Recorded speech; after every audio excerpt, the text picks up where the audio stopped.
I was on my usual haul, a stretch of highway I could drive in my sleep. At 39, I'd spent nearly half my life on the road. My truck was more of a second home than an actual house. Sophia, my wife of 12 years, understood the life of a trucker, or so I thought. She worked as a logistician in the same company, the one that kept us afloat while I crisscrossed the country. Sophia's precision kept things running smoothly. She was meticulous, sharp, and the kind of woman who could juggle a million things at once.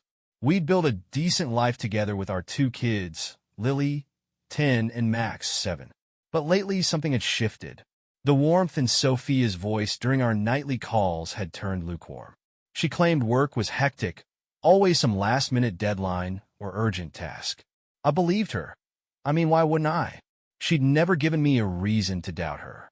The routine of the road usually offered comfort. Long stretches of silence, hours to think, and the occasional truck stop camaraderie. But this time, a subtle unease crept in. I tried to shake it off, blaming the fatigue of back-to-back runs. Then, during a fuel stop, I ran into Logan, a fellow trucker I'd known for years. Logan was always good for a laugh, full of loud, dramatic stories about the road. That day, he seemed more subdued. "You heard anything about Sophia lately?" he asked, his tone strange, almost hesitant. "What do you mean?" I said, narrowing my eyes. He shifted uncomfortably. "I don't want to start trouble, man, but folks are talking.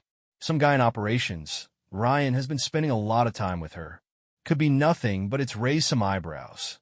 It was like someone had slammed on the brakes. Ryan? I barely knew him, a new manager who'd joined 6 months ago. My stomach churned. Was Logan just stirring the pot?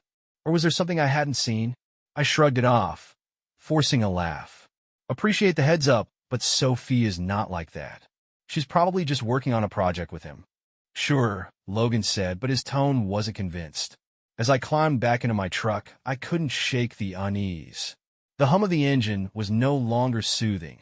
It felt like background noise to my spiraling thoughts. That night, during our regular call, Sophia seemed distracted. I asked her about work, about Ryan, and she brushed it off. "Oh, Ryan? Yeah, we've been working on streamlining some routes.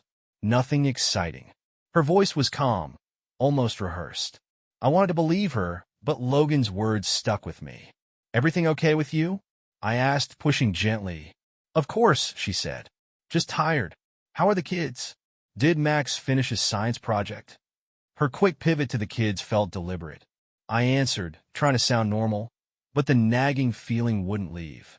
By the time I finished my route and headed home, the doubts had grown like a splinter under my skin. Pulling into the driveway, I noticed Sophia's car parked crookedly, something she never did. The lights were on, but the house felt too quiet. I stepped inside, my boots echoing on the hardwood.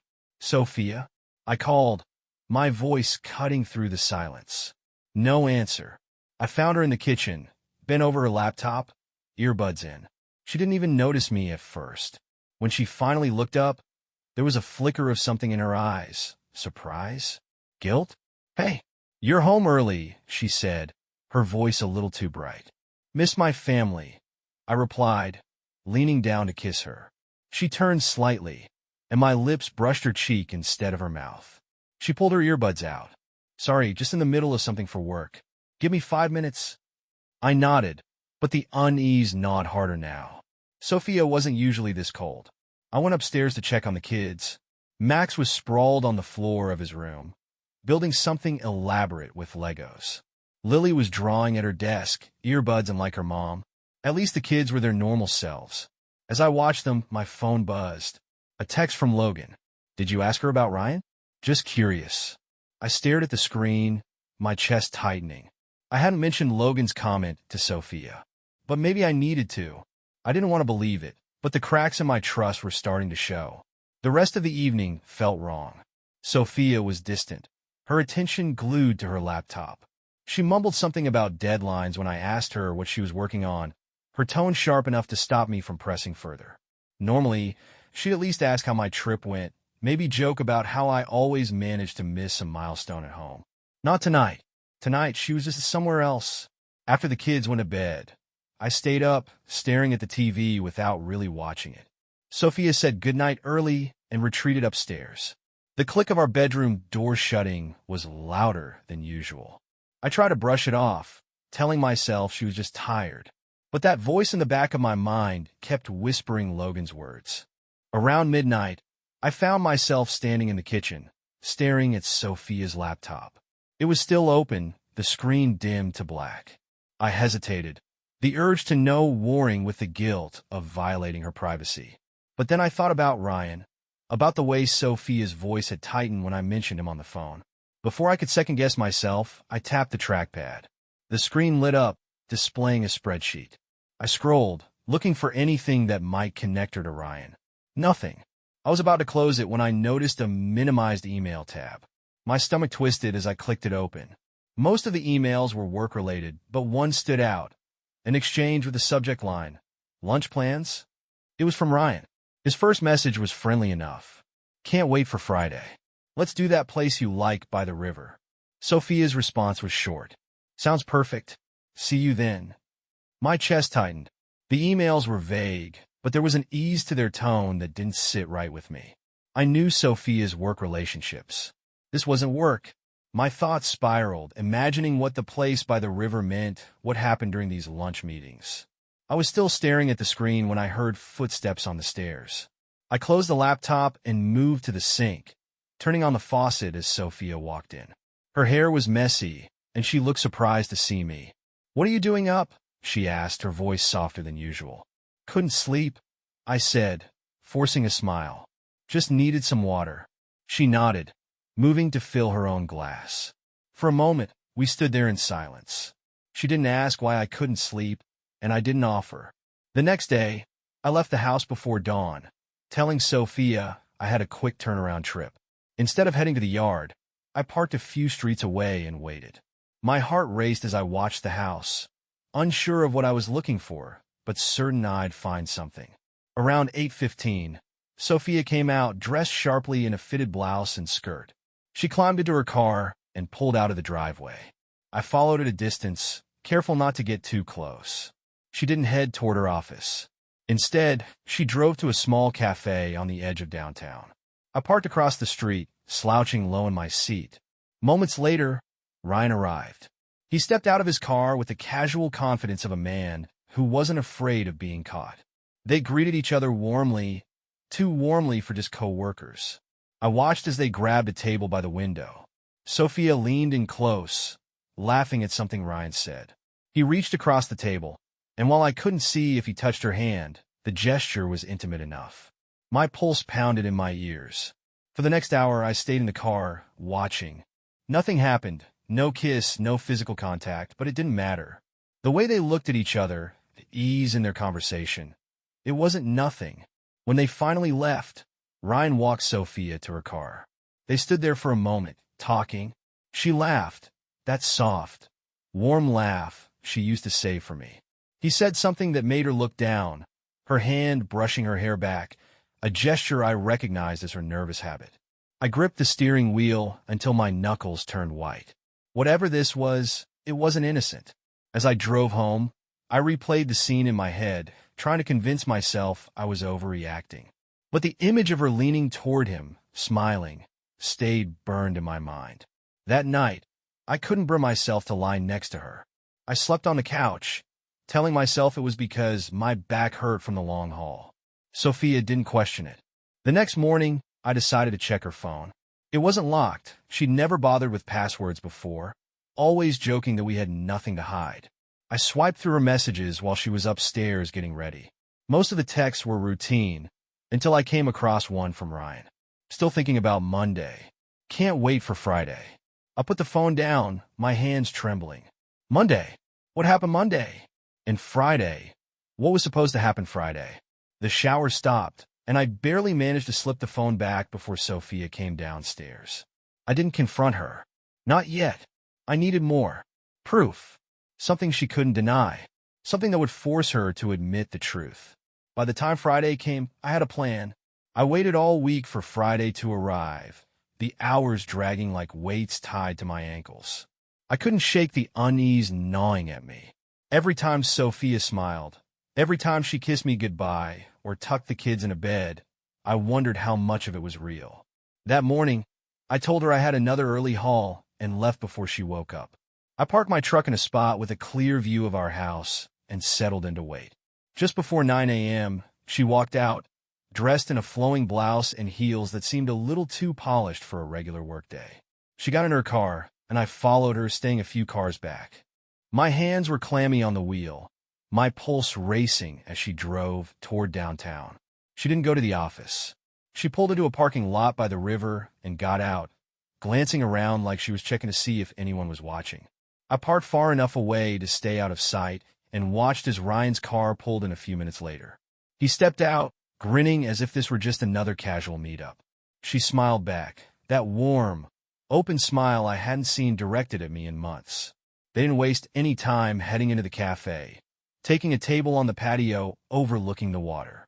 I stayed in my truck, my stomach churning as I watched them talk, leaning in close like there was no one else in the world. I snapped a few pictures with my phone, zooming in to capture the way she looked at him, her body language so open, so unguarded. My mind raced with questions I didn't want to ask, but couldn't stop myself from considering. How far had this gone? How long had it been happening? Had I already lost her without even realizing it? They left the cafe after about an hour, walking side by side toward the trail that ran along the riverbank. I followed on foot, keeping my distance but close enough to see the way they moved. He said something that made her laugh, and she reached out, touching his arm lightly, a gesture so casual, yet so intimate it felt like a knife in my chest. When they stopped at a bench overlooking the water, I stepped behind a tree, my heart pounding so loud I thought they'd hear it. He turned toward her, and for a second, I thought he was going to kiss her. She hesitated, glancing around like she was weighing the risk, and then she stood up abruptly, brushing her hands on her skirt. Ryan followed, his expression unreadable. They walked back to the parking lot together, and as she got in her car, he leaned down, saying something through the open window. She laughed again, nodding before driving off. I stood frozen, the reality of what I'd just witnessed settling over me like a lead blanket. This wasn't some innocent work relationship. Whatever was happening between them, it was deeper than I'd feared. I drove home in silence, gripping the wheel so tightly my knuckles turned white. When I pulled into the driveway, the house felt like a stranger to me, every window staring back like an accusation. Sophia wasn't home yet, and I had no idea how I was going to face her when she walked through the door. But one thing was clear. I couldn't pretend anymore. Whatever this was, it was tearing our family apart, and I needed answers. By the time she got home that evening, I was sitting in the living room, the pictures I'd taken on my phone burning a hole in my pocket. She walked in, her smile faltering when she saw me waiting. "You're home early," she said, her tone casual but her eyes wary. "Where were you today?" I asked, my voice steady but cold. She hesitated, her hand tightening on her bag. "Just at work. Busy day." "That's funny," I said, standing up and pulling out my phone, "because I could have sworn I saw you having lunch by the river with Ryan." Her face paled, her eyes darting to the screen as I held up the photos. "Care to explain?"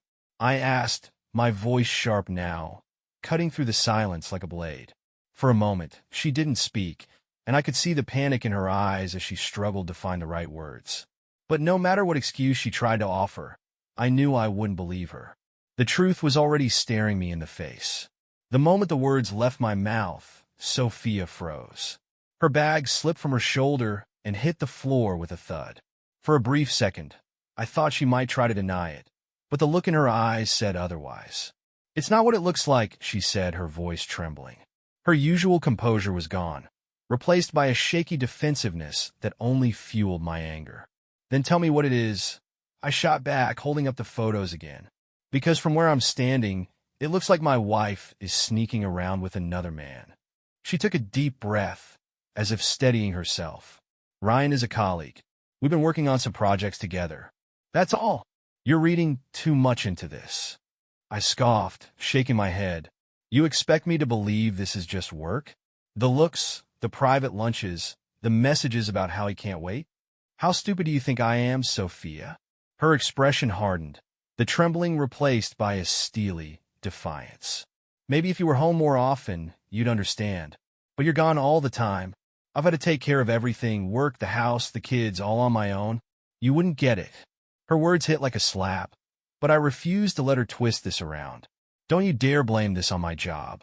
I'm out there busting my ass to keep this family afloat while you're here playing house with Ryan. My voice had risen, and I realized too late that we weren't alone. Daddy. Lily's small voice cut through the tension like a knife.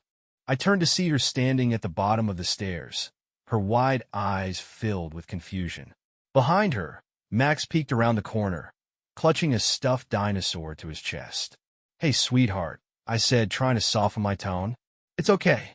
Go back upstairs, okay? But Lily didn't move. Why are you yelling at Mommy? She asked, her voice trembling. Sophia stepped forward, her face softening as she crouched down to their level. Mommy and Daddy are just talking, honey. Everything's fine. It doesn't sound fine, Max whispered, his eyes darting between us. I clenched my fists, forcing myself to calm down. We'll talk later, I said through gritted teeth, my gaze locked on Sophia. She nodded slightly, as if acknowledging the silent truce we needed to keep in front of the kids. Sophia ushered them back upstairs, her voice calm and soothing in a way that only made my anger simmer hotter. When she returned, her mask of composure had slipped back into place. You're blowing this out of proportion, she said quietly, her arms crossed. Ryan is a friend, nothing more. If you just stop lying, I snapped, my voice low but sharp. I saw the way you looked at him, Sophia. That's not how you look at a friend. Her jaw tightened, and for a moment I thought she might finally admit it. But instead, she turned the tables. And what about you, huh? You're never here. Do you know how many school events you've missed? How many nights I've had to tuck the kids in alone? Maybe if you weren't so married to your truck, I wouldn't need someone to lean on. Her words cut deep, but I refused to let her deflect. You think this is about my job? This is about you betraying the trust we built over 12 years of marriage. Don't stand there and act like I'm the problem. The sound of soft footsteps interrupted us again. This time, both Lily and Max were standing at the edge of the stairs, holding hands. Are you going to get a divorce? Lily asked, her voice barely above a whisper. Sophia's face crumbled, and she moved toward them, but they shrank back. No, sweetie, she said, her voice breaking. Mommy and Daddy are just having a disagreement. Everything will be okay. But I couldn't lie to them. Not completely. Lily, Max, I said, kneeling down to their level. Your mom and I are figuring things out. It's going to be okay, I promise. But we need you to trust us. They nodded, but the fear in their eyes made my chest tighten.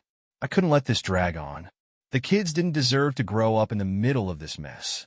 When Sophia and I were finally alone again, she looked at me, her expression a mix of anger and desperation. Are you happy now? Scaring the kids like that? They don't need to be dragged into this. I shook my head, my anger giving way to exhaustion. Neither do I. But this isn't something you can sweep under the rug, Sophia. I want the truth, and I want it now. Her silence was deafening, but I could see the cracks forming in her defenses.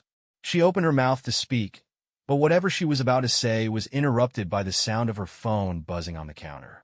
We both looked at it, and my stomach dropped when I saw the name on the screen. Ryan. I reached for the phone, but she grabbed it first, her eyes wide with panic. Don't, she said, clutching it to her chest. That was all the confirmation I needed. My world wasn't just cracking, it was shattering. I couldn't stop shaking as I left the house, the anger boiling over with every second Sophia's panicked expression replayed in my mind. She had clutched that phone like it was her lifeline, her refusal to let me see it confirming what I already knew deep down. I wasn't going to let this slide. My chest burned with rage as I drove, gripping the wheel so tightly my knuckles turned white. I didn't care how this ended, only that I confronted the man who had inserted himself into my life, my marriage, and my home. The office parking lot loomed in the distance, and I parked without thinking, shoving the door shut behind me with enough force to make the truck rattle. The receptionist didn't even have time to react before I stormed past, my boots thudding against the tiled floor as I made my way to Ryan's office. The door was ajar, and his voice carried through the space, calm and infuriatingly casual. My blood surged, the sheer audacity of his tone igniting something primal in me. I pushed the door open, hard enough to make it slam against the wall, the sound echoing through the office. Ryan looked up, startled, his smugness evaporating as he took in the sight of me, my chest heaving, my fists clenched, and my gaze locked on him like a predator, sizing up its prey. My mind was a blur of fury as I closed the distance between us, every step fueled by the humiliation, the betrayal, and the weight of 12 years of trust unraveling in a matter of days. He didn't even have the courage to pretend he didn't know why I was there, his face betraying the guilt he was too weak to admit. I loomed over him, my presence a wall of anger and unspoken threats. The room felt small, the air charged with the tension of a confrontation he wasn't ready for. Every nerve in my body screamed for action, my fists itching to lash out and release the rage that had consumed me. My breathing was heavy, loud enough to fill the silence he couldn't break. He shrank under my glare, his cowardice plain as day. My words were sharp, biting, every syllable dripping with the venom of a man betrayed, a man wronged, a man who had been pushed too far. He faltered, his attempts at deflection weak and pathetic, his demeanor crumbling under the weight of my presence. I leaned in closer, my voice low and dangerous, forcing him to meet the full force of my fury. His retreat was visible, his confidence shattered, his bravado reduced to nothing as I towered over him. My anger was a force, palpable and undeniable, and it left no room for him to maneuver or escape. He was trapped, cornered, his guilt written all over his face. The air between us was thick with the unspoken consequences of his actions, and he knew there was no way out of this unscathed. My fists tightened at my sides, but I held back, the tension of restraint nearly as unbearable as the confrontation itself. The power dynamic had shifted, the smug, self-assured man who had dared to encroach on my marriage reduced to a cowering shell of himself. His silence spoke louder than any words, and I turned away, my rage still burning as I left him there to stew in the aftermath of the storm I had unleashed. The drive back was a haze, my thoughts consumed with the next step, the next battle. I wasn't done yet. Not with him. Not with her. The drive back was a blur, the pounding of my heart matching the rhythm of the thoughts hammering through my mind. The confrontation with Ryan had done little to quell the storm raging inside me. It had felt good, cathartic even, to see him shrink under the weight of my fury, but the real fight was waiting for me at home. 12 years of marriage, 2 kids, and a lifetime of shared moments were now hanging by a thread. The weight of it all pressed down on me, and I gripped the wheel tighter, my knuckles white, the anger giving way to a hollow ache. Betrayal wasn't just about the act. It was about the shattering of something sacred, the quiet erosion of trust that had taken years to build. I tried to remember the early days, the way Sophia had looked at me on our wedding day, her smile brighter than the sun, her eyes full of promise. That woman, the one who had held my hand through the hardest days of my life, seemed like a stranger now. But wasn't I the one who had drifted first? My job had taken me away from her, from the family we built for weeks at a time. Had I left her lonely enough to seek solace elsewhere? The thought gnawed at me, a question with no easy answer. Yet the images of her with Ryan kept surfacing, the laughter, the touches, the smiles she used to save for me. My chest tightened as I pulled into the driveway, the house looming like a shadowy reminder of what I stood to lose. Inside, the house was silent, the kind of silence that felt heavy, almost suffocating. Sophia was waiting in the living room, perched on the edge of the couch like a child about to face punishment. She looked up when I entered, her face pale, her eyes rimmed with tears. "I know what you're going to say," she began, her voice trembling, but I raised a hand to stop her. I couldn't let her spin this into excuses or justifications. I needed answers, but more than that, I needed to decide if those answers could save us or break us completely. I stood there, the weight of my anger, my grief, and my uncertainty pressing down on me. This wasn't just about her betrayal anymore. It was about the life we'd built together and whether it was worth trying to salvage. Sophia's tears filled the room, each sob a crack in the walls that had once held us together. I stood there for a moment, watching her crumble, unsure if the ache in my chest was from pity or resentment. Her face was buried in her hands, her shoulders trembling with the weight of whatever excuses she thought would absolve her. But there were no words left that could undo what had been done. I turned away, my footsteps heavy as I climbed the stairs to where the kids' things were scattered across their rooms. Their innocent chaos felt like a slap, a reminder of what was at stake, of what this betrayal could destroy. I grabbed Lily's favorite stuffed bear from her bed, Max's half-finished science project, and a bag big enough to hold their essentials. The sound of Sophia's muffled cries drifted upstairs, but I forced myself not to care. I couldn't sit there and watch her tears, not while I was still trying to process the weight of her actions. It wasn't just about what she had done. It was about what this house, this family, had become, a battlefield where love had once thrived. I packed quickly, the ache in my chest growing sharper with each item I shoved into the bag. My hands shook as I zipped it closed, anger simmering just beneath the surface. Anger at her for lying. Anger at myself for not seeing it sooner. Anger at the years we had poured into a life that now felt like it was falling apart. When I came back downstairs, Sophia looked up, her tear-streaked face a picture of desperation. She opened her mouth as if to speak, but I cut her off with a look. She didn't need to say anything. The time for explanations had passed. I grabbed my keys from the counter, slung the bag over my shoulder, and headed for the door. "Where are you going?" She managed to choke out, her voice raw. I didn't answer. I couldn't. The words felt too final, too heavy to speak aloud. She didn't need to know where I was going. All she needed to know was that I couldn't stay.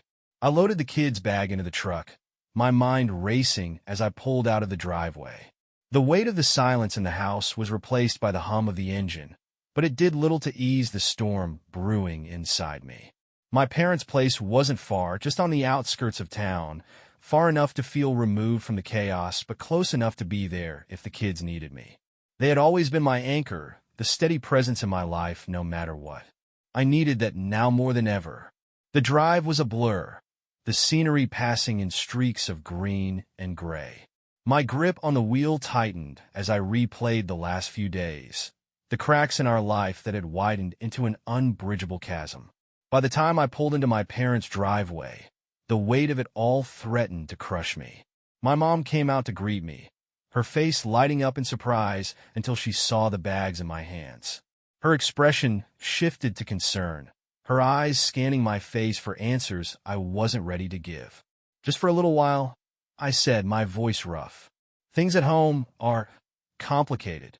She didn't press for details, her only response a gentle nod as she led me inside. As I unpacked the kids' things, the reality of what I'd done began to sink in. I had taken them from the home they knew, from the life we'd built, because I couldn't bear for them to see what was happening. It felt like a betrayal of my own, uprooting them to shield them from the crack Sophia and I had allowed to grow. But I told myself it was for the best. They didn't need to hear the arguments, to see the tears, to feel the tension that had replaced the love we once shared. When I left my parents' house that evening, the emptiness of the truck felt like a hollow echo of what my life had become. I drove back to the house slowly, my mind wrestling with questions I didn't want to answer. Could this be fixed? Should it? By the time I pulled into the driveway, the lights inside were still on, casting a soft glow through the windows. Sophia was waiting, but I wasn't sure if I had anything left to say to her.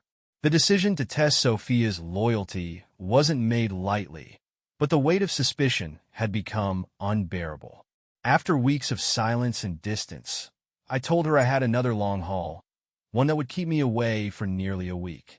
She nodded without protest, her reaction as muted as it had been since our argument. That lack of resistance only deepened my resolve.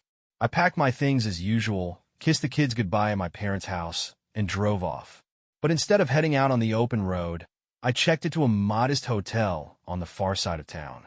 The tracker I'd installed in her car had already proven reliable, and the cameras I'd placed discreetly around the house gave me a clear view of her daily life. What I found was more than I had prepared for. At first, her routine seemed normal. She went to work, came home, and moved through the house with an air of melancholy that might have been mistaken for guilt. But on the second evening, the tracker alerted me to an unfamiliar address, a cozy restaurant tucked in a quiet part of town. She stayed for hours, and when I reviewed the footage later, it became clear why. She came home that night with a faint smile, her body language lighter than it had been in weeks. The next day, she lingered at a cafe near work, her car parked for longer than her typical lunch break. I watched as she arrived home later than usual, and when she finally settled in, her phone became her constant companion. I couldn't see her screen, but her soft smiles and occasional laughter told me all I needed to know. On the fourth day, the tracker revealed a rendezvous at a hotel across town. My chest tightened as I watched the camera feed later that evening, her face glowing as she typed furiously on her phone, clearly coordinating something. She didn't seem nervous, just eager. That was the most damning part of it all. Each piece of evidence built upon the last, forming a web of betrayal that was impossible to ignore. By the fifth day, my rage was no longer a simmer, but a full boil.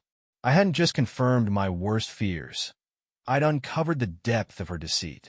Yet, amidst the anger, a dark clarity took hold. I wasn't going to confront her outright. Not yet. I was going to make her feel the weight of her choices, to show her that the foundation she had taken for granted could crumble in an instant. Revenge wasn't just a temptation. It was a plan. The time had come to pull the curtain back on Sophia's lies. Days of surveillance had armed me with the truth, and now it was my turn to control the narrative. The house, the life we'd built, the trust she had shattered, it all deserved a reckoning. I had spent the previous night piecing everything together. The tracker logs, the camera footage, the suspicious locations.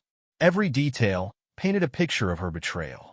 By the time I left the hotel and returned home, the weight of anger had transformed into a cold, focused determination. The kids were still in my parents' house. They didn't need to be here for what was coming. I walked into the house, my boots echoing against the floors that had once felt like home. Sophia was in the living room, her phone in hand, typing away. She didn't even notice me at first, her face lit with the faint smile that had become all too familiar these past few days. When she looked up, her expression froze. "You're back early," she said, her voice faltering. "How was the trip?" I didn't answer. Instead, I set my bag down and pulled out a folder stuffed with printed screenshots, timestamps, and photos. Her smile faded as I threw it onto the coffee table between us. The papers spilled out, exposing her messages, her locations, the unmistakable evidence of her infidelity. She stared at them, her face draining of color. "What is this?" she asked, her voice trembling. "This," I said, my tone cold and measured, "is your life, Sophia. The one you thought I wouldn't notice. The one you built with him." She reached for the papers, flipping through them, her hands shaking. The silence between us was deafening as her eyes scanned the damning evidence. When she looked up at me, her expression was a mix of fear and desperation. "I can explain." "Don't." I cut her off. "Don't insult me with excuses. I've spent the last week watching you, tracking you. This isn't a misunderstanding. It's the truth you've been hiding for months." Her lip quivered as tears welled in her eyes, but I felt nothing. Not pity, not regret, just the sharp satisfaction of knowing she couldn't deny it anymore. "I trusted you, Sophia." I continued, my voice growing louder, the fury I'd held back spilling over. "I gave you everything, and this is how you repay me? With secret meetings, hotel rooms, and lies." Her tears spilled over, and she shook her head, her voice breaking as she tried to speak. "I was lonely," she said. "You're never here, Jack. I didn't mean for it to go this far." You didn't mean for it to go this far?" I snapped. "What did you mean, then? Was it just harmless fun? A little excitement while I was out working to provide for this family?" Her sobs grew louder, but I didn't stop. "You didn't just betray me, Sophia. You betrayed our kids. You betrayed everything we built together. And for what? For him? For a man who will walk away the second things get hard?" She crumbled onto the couch, her hands covering her face, but I didn't let up. "You thought you could hide this from me? You thought I'd never find out? Well, now everyone will know. Your parents, your friends, everyone. I'll make sure they see you for what you are." Her head shot up, panic flashing across her tear-streaked face. "Please, Jack." Don't do that. Don't destroy everything. Destroy everything? I laughed bitterly. You already did that, Sophia. I'm just finishing the job. I walked to the hallway and grabbed my phone, pulling up the messages I had saved to send to her family and our closest friends. Every piece of evidence, every message, every timestamp was ready to go.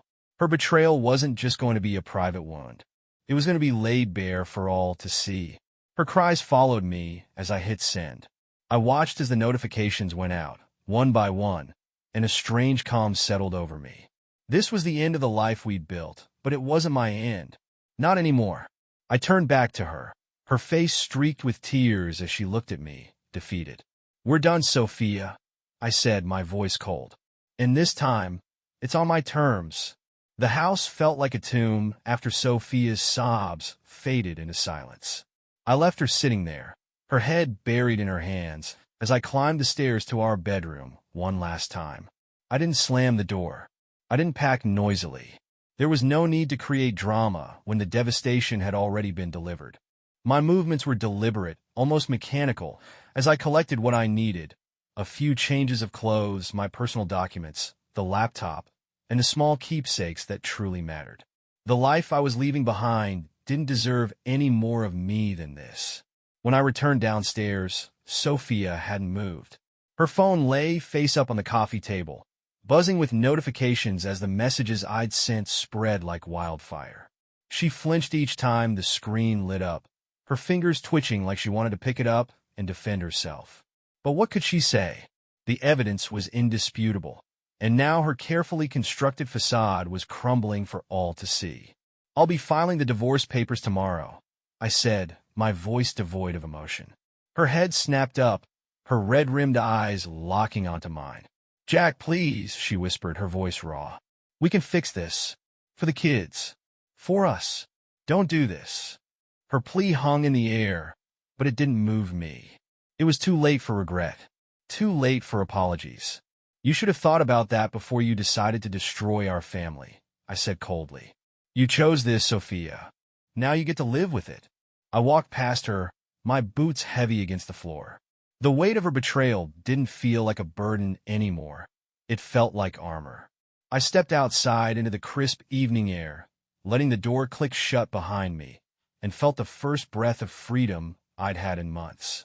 The next day, I met with my lawyer to finalize the details. The process was swift, aided by the mountain of evidence I'd collected. Sophia wouldn't have much room to argue, and I made sure the custody arrangement reflected that.